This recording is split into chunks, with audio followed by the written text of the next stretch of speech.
Exercise is a great thing to do, especially when you have a lung condition. So it helps your muscles be stronger and they use then less oxygen than those muscles that are unfit. So it's really important as a way of managing breathlessness. But it's also good for helping your body stay fit and healthy for you to do the things that you want to do. So a lot of patients who have a respiratory condition will find that they are limited in their day-to-day. Oh, you can sit there all day just watching TV all day long. I've sat there sometimes and 6 hours I thought, I've got to do something. So I've just got to the shop just to get something, just to force myself really to go out and get things, just to get some exercise. So we tend to kind of say you don't need any fancy gym equipment, it doesn't have to be very technical, so even going out for a bit of a walk a few times a week, trying to get yourself lightly out of breath. Kind of weights at home if they've got bits and pieces at home. Even if it's stuff we often say, if it's, most people don't have weights at home, using a milk bottle half filled up with water, a tin of beans. Classic though it is, physios will tell you, but if it's simple and it works, so easy stuff around the house, whatever. I just think you have to keep active. It's very, I mean, I live on my own, I'm a widow, so, and it is quite easy just to sit sometimes, you know, if you're not feeling particularly good, because I do have my good days and my not so good days. And I think since I've been here, it sort of encouraged me to move, and I still do my exercise with my milk cartons and with the water in them. But I would never have done that if I hadn't have come here. So, and I think the really important thing is not to sit, just to keep moving.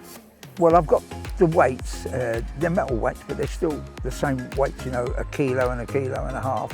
I would do that and that. I want to have the exercise that is now stretching my leg and all my muscles in the upper part of the body. But I need to try and get my balance back, and more walking will do it.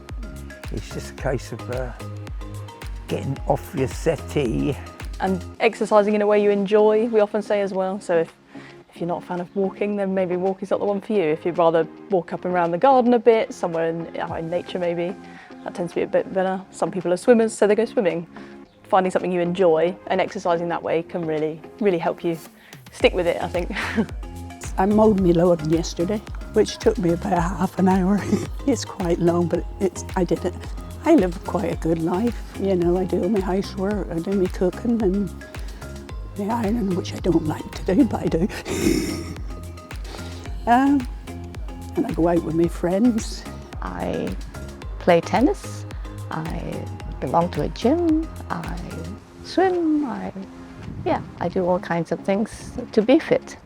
We generally say that because the weather tends to be a little bit better in the summer, we tend to find our lung disease patients, their chest is a bit more stable in the summer, so it's trying to use that opportunity to get outside, do a little bit of walking and getting themselves a bit fitter and stronger in preparation for the winter, which the winter classically tends to be when they might have more exacerbations, more chest infections. So we tend to say the summer's quite a good time quite often to build up that exercise tolerance, get fitter, get stronger, because the fitter and the stronger you can come, by the time then the winter comes, you're in a much better place, you're a bit stronger, so that those chest infections, when they do come along, you've just got a bit more capacity to fight them off. So, I mean, I do potter in the garden. I don't do it a lot, but I do potter, which I quite enjoy.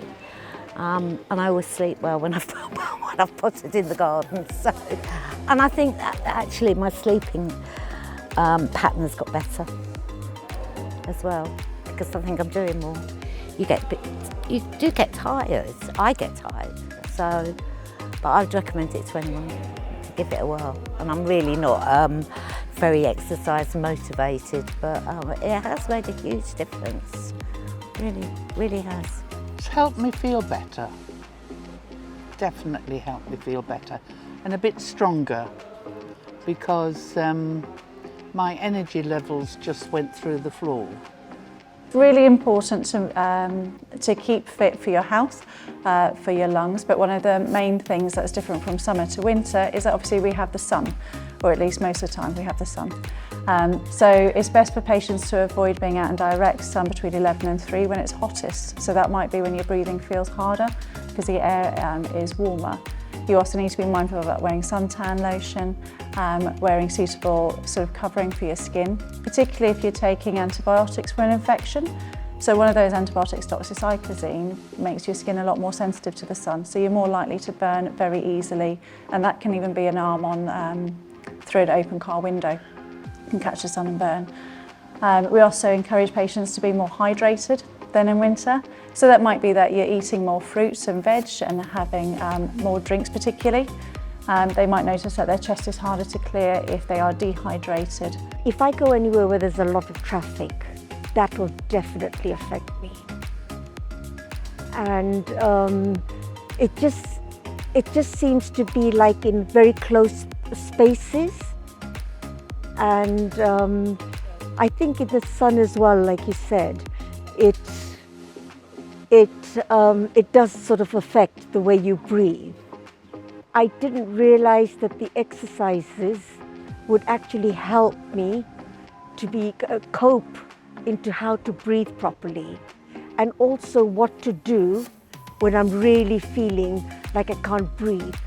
Various positions to take and how to breathe, and it helped. It helped. I used to really struggle to drink water, but now I probably don't drink 2 litres. I know I should, but I do find it quite difficult. But I have at least 3 sort of big tumblers.